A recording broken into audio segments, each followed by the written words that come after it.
What's the deal with Portland? I saw people getting kidnapped and burning. Well, there was that secret police thing people were saying. I missed that. Federal agents were showing up and throwing people into vans. Throwing protesters I didn't know what to think vans. about it because I don't know, I don't know. Is that the right response? Is that something that... is that real? Yeah. What is that?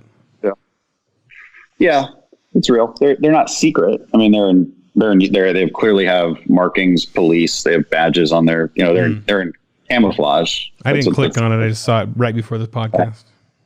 So the question is like, at what point after 6 weeks of rioting and tearing down and burning buildings do we actually do something about it? I mean, that's the question. Mm-hmm. And the way they went about it was actually rather effective, which is why the left got so mad about it.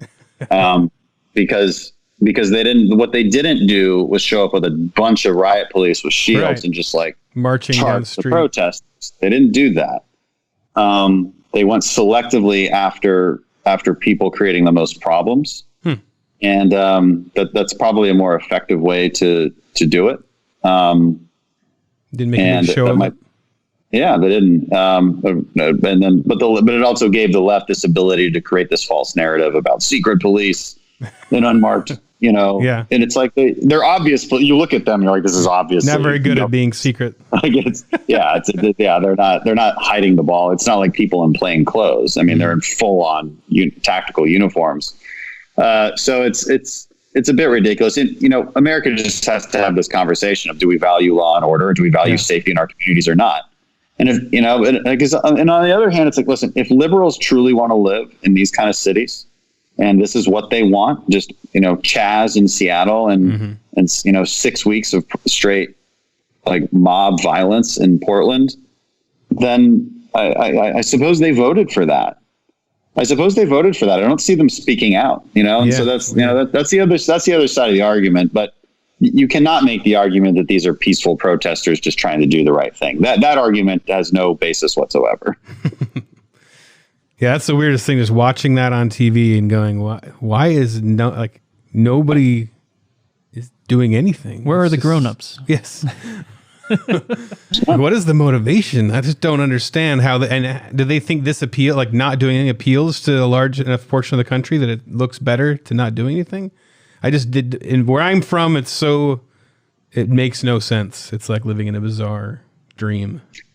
It's hard to mind read. So these are all very progressive Democrat mayors that are in charge of the responses here, and very progressive Democrat governors, with the exception of Georgia, right? Mm-hmm. And that Republican governor said, no, we're not going to let this happen. We'll put the National Guard in there and quell this. And I do believe there's a silent majority of the citizens of Atlanta that are applauding that effort. They do. People naturally, the natural state of people is to desire a safe community, and letting Antifa run around is the opposite of that. Portland's an interesting question because Portland's been dealing with this forever, and I don't know what maybe the citizens like it. I honestly don't know. Yeah, I have no idea. They keep voting in the same people, so. I have no idea what they're thinking or what their reasoning could possibly be. It's utterly bewildering. Yeah, I lived there, and every day I was like amazed it was still standing. With the people I knew were running everything, I was like, wow, it's a city. It's still a city today. It's not going to be long though, because it takes a long time to completely destroy a society. Yeah. Now they've been working at it for quite a while, but then they've unfortunately they're succeeding better than they might have thought. But a lot of these far left progressives, they govern over a society that was created by conservative ideals and principles. Mm-hmm. It takes some time to destroy those things, but they've been working on it for a while. So we shouldn't be surprised if they start to make a lot more progress.